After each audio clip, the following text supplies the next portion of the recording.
Welcome back, everyone, to the Strategic Roadmap Part 2. So, in this section, we're going to learn more about filling in the spaces in the roadmap.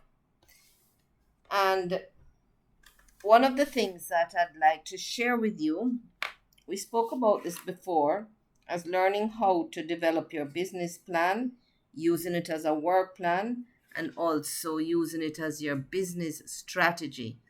So business strategy is very important because without a strategy, you're ordinary.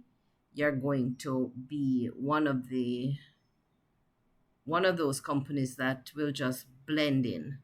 So you have to think about what are my competitive advantages. For your strategy, what are my competitive advantage? What can I do better than anybody else? So we met a company that said that what they do is they just use two ingredients to make a product.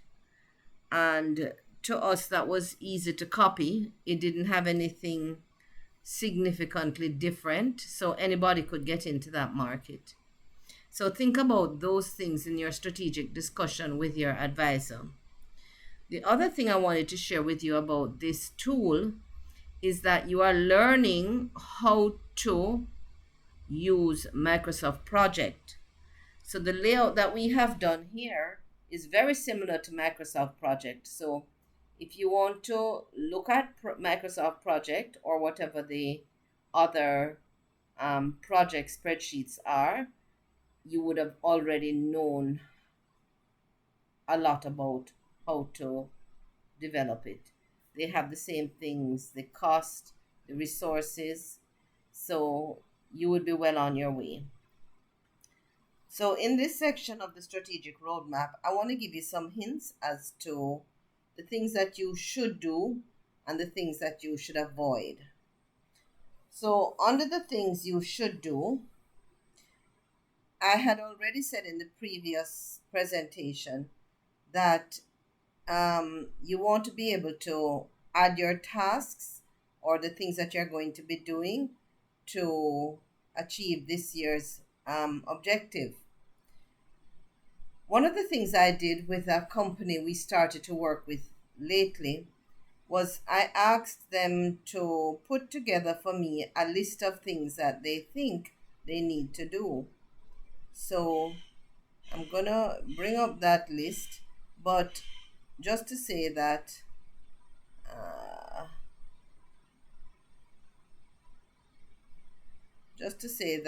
control new for new spreadsheet. If your list included things like hire a manager, organizational chart, research, competition, develop, new packaging, purchase, QuickBooks. For accounting,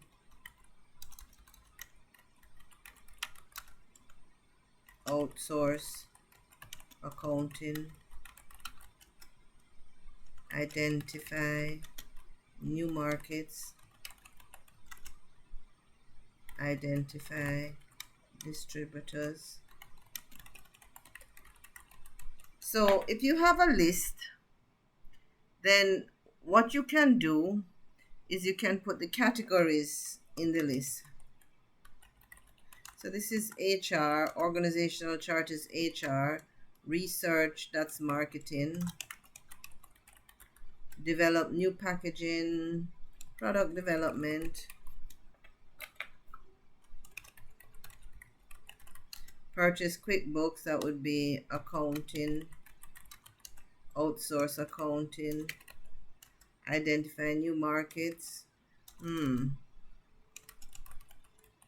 identify new distributors, and you want to also product test, because your objective is to find 6 new products, right? You may want to do product sampling,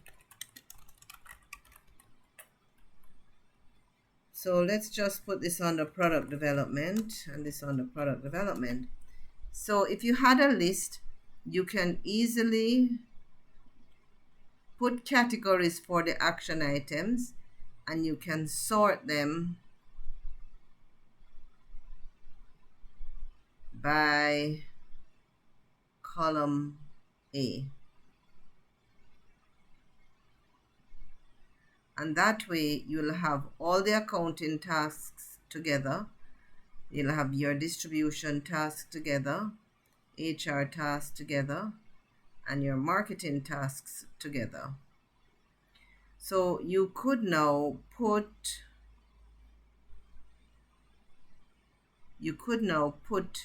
your marketing things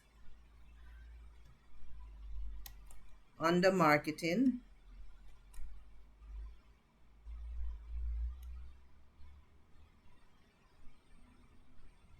Trying to get this to be smaller. You could put, there wasn't something here for distribution, so let's make a heading for distribution. Let's put it under, you see, I'm also identifying new headings. I can have a heading for distribution. You can change the numbers afterwards. And you could have a section for sales.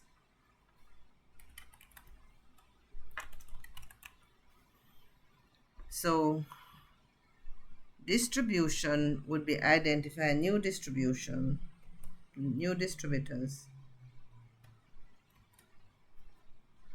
We didn't put anything here for sales, but I'm just going to put in hire sales team.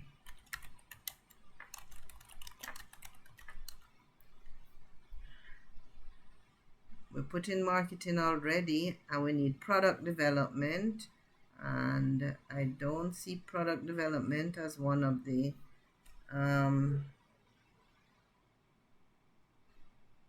categories. I think there's 3 of them, so let me put in another row.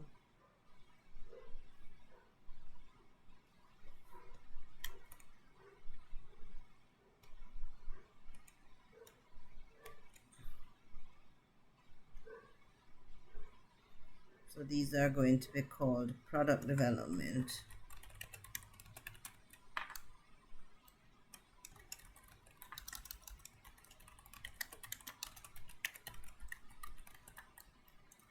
Okay.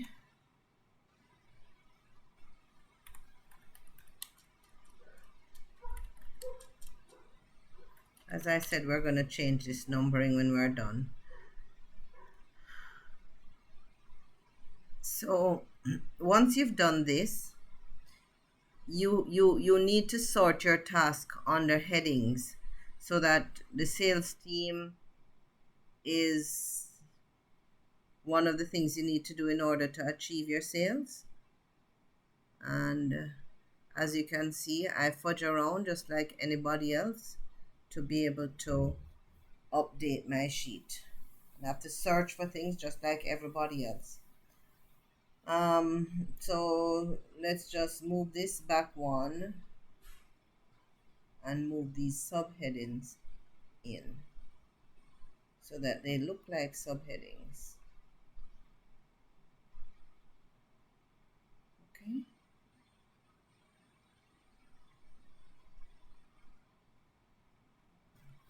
I'm always a stickler for making your documents look professional. So where you use capital letters to start something, you use it consistently. Okay. I could have put e-commerce on the sales. This is going to move over a bit. So keep your spreadsheets professional looking. It's a practice that you want to develop. Don't get used to using sloppy looking, different font size, different font styles. Keep your document professional. It speaks a lot about you. And when you start to use these documents for banking to get money, you don't want to at that time start to work on the tidiness. You'll forget something. So practice the good habit of having professional looking spreadsheets. Whenever you put in a line, always remember to check that your formula captured from top to bottom, because when you add things to the top or the bottom, your formulas can get thrown out. And then you update it right across.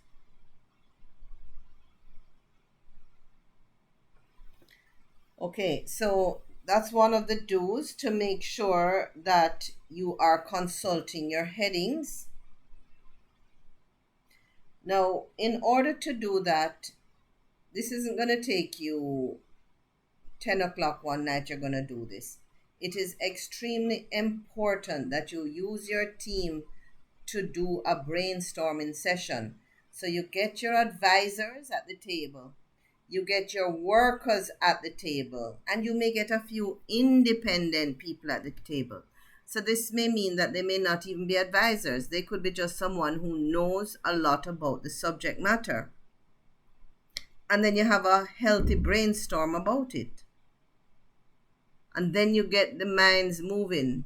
In your meeting, do not discount things that may not appear to be a good idea, because sometimes the best ideas come from the people who have the least to say. But allow everybody, maybe you could give them some time to jot down what needs to be done to achieve your objective, but make sure you discuss your objective so that everybody knows what they're working on, and they didn't just give you some random things about how to run your business. It can be random things how to run your business if it will make you run a better business to achieve your objective. But engage everybody's mind. Go around the room, make sure everybody's had a chance to have an input. You could have them prepared from the night before or the day before to come to the meeting. So that's the second thing about what I've written down about brainstorming as one of the things to do. One of the things you should not do is nobody should come to the meeting empty-handed. If you're going to a potluck, nobody should come to the potluck with no food. Even if it's a bread, everybody needs to come with something. And you emphasize that. You don't come to sit and listen. Everybody must contribute. So that's very important. The next thing, and I've mentioned this before too, is that you want to be able to maintain your activities to be more at a strategic level. So you identify new distributors. That's strategic. You may need to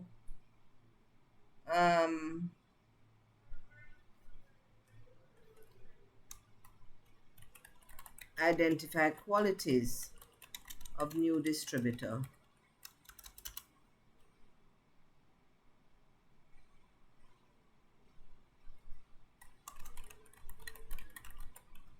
You may want to go about their van size, license,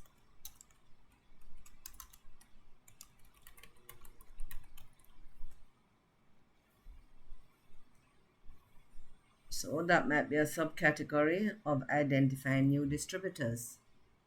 So these are strategic things. You're not just looking for a man with a van. You may be looking for a man with a van that has an open general, that he already distributes to similar markets. You may want to say that he must have a pleasant countenance. These are strategic things. These are the things you discuss in your war room, and you will have it. You want to be competitive in the marketplace. So this is where you build your strategy in, as opposed to putting something operational like distribute 5 days a week. That's operational. Don't do this. Don't do this. Keep your tasks very high level, very strategic. Of course, you may say, how is that attributable to your objective to develop six competitive new products? Your objective is to be successfully.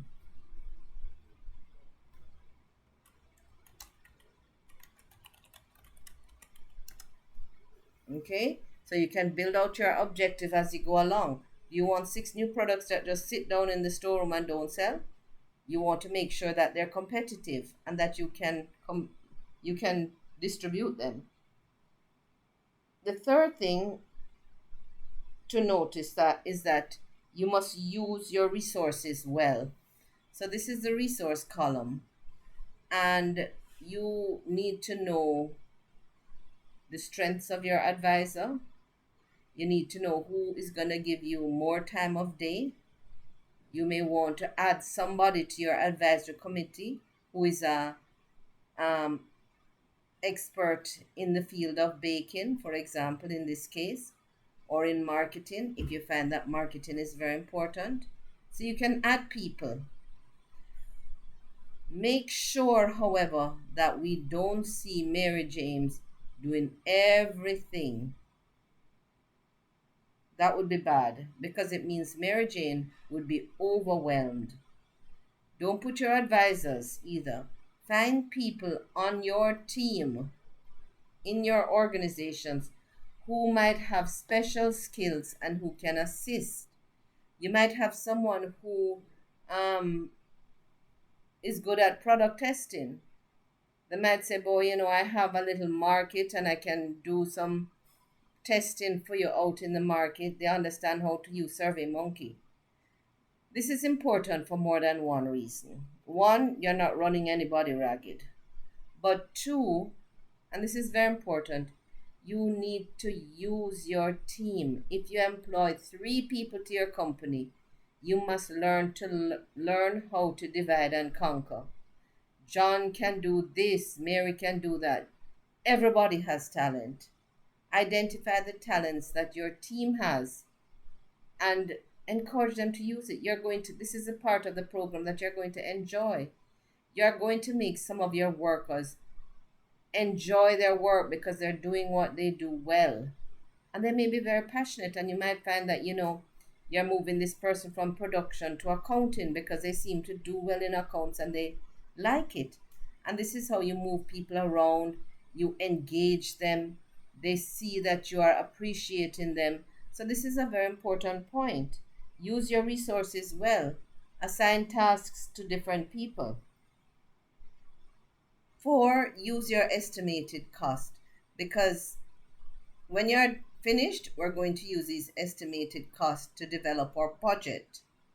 So I want you to, as you go along, identify new markets, develop new packaging. Maybe that's going to cost you $150,000 if $1 sign is 50,000. So as you go along, guess. Don't wait till the end when you cannot finish your plans because you don't know how much it's gonna cost to product test. If you don't know, just put anything. You can have a chance to um, update it later or to get more accurate estimates. 5 is to balance your workload. So this is telling you what your workload is. It's saying that in January you have a lot, and just put in some random things. And it's saying that in May you have a lot. So you may want to move some of your things into months when you have a less workload. So balance your work so that, you're going to have to look at what the tasks are, whether you can move them later or earlier. But you don't want, I understand that in the first few months you're going to have to do more. And that's why I encourage, if you have 7 tasks in February, that somehow you outsource some of them.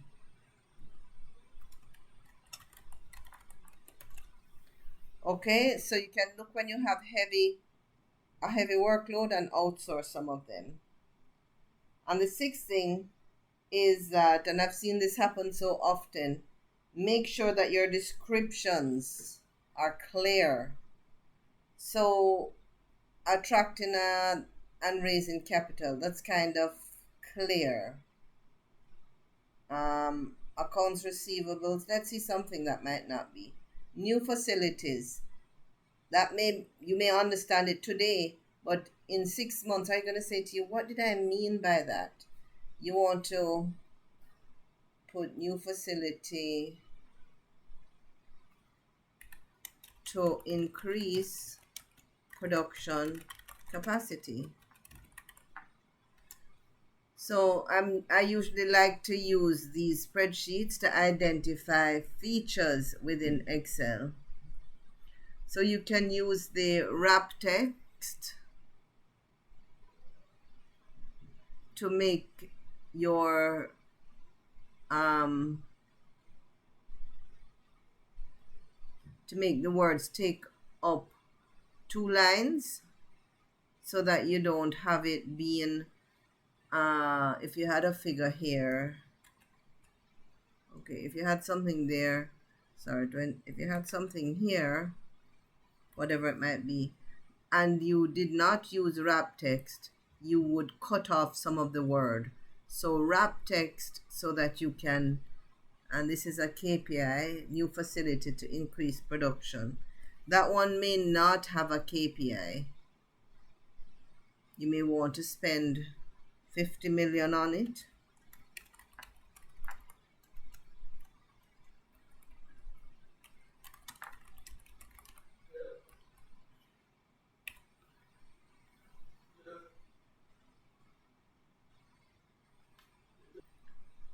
Okay, so those are 6 things that I could identify to tell you what you must do. And of course, I've described one of them to say what you should not do, which is don't bring nothing to the table. Everybody must come with something. No matter what it is, everybody must come with something. Everybody needs to participate. Loading the completed action. Okay, so the other thing not to do is to pile on too much at any one time. So it would be, oh, remember you have your regular work to do. Don't pile up everything. So that's the putting together of your spreadsheet and using the cost, the frequency. The frequency is something that is a formula, so you don't have to put it in. Your KPIs, what is your target to complete? And, you can also number these correctly,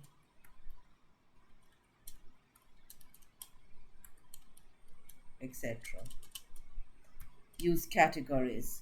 If there is a category that you find you're not using, for example, productivity, although I love productivity, so it's going to break my heart to take it out, but productivity is about how to get more out of your resources. How can one person do twice the amount of work without it seeming like work? But you can delete those. You don't have to keep all the headings. I know the corporate governance will probably be one of those things that nobody puts, but I would definitely not take out corporate governance. So one of the things for corporate governance that I'm going to put in here is to develop the template for monthly reports. You now have a board of advisors. You need to let them see what you're doing. So develop a template. A template just means that you put the headings in a Word document, and in the Word document, you're going to always report on sales. You're going to report on new products status. You're going to report on your financials. So in this case, those will be the 3 headings. I hope I have the opportunity to share with you at a later time that you're going to need. And I heard a friend of mine refer to this as, don't use English in your reports, use numbrish. So what that means is that you're going to use data to report your progress. So let's hope I'll get to talk to you more about that, and I'll show you some more samples of what that means. So thank you. That's the end of this second section.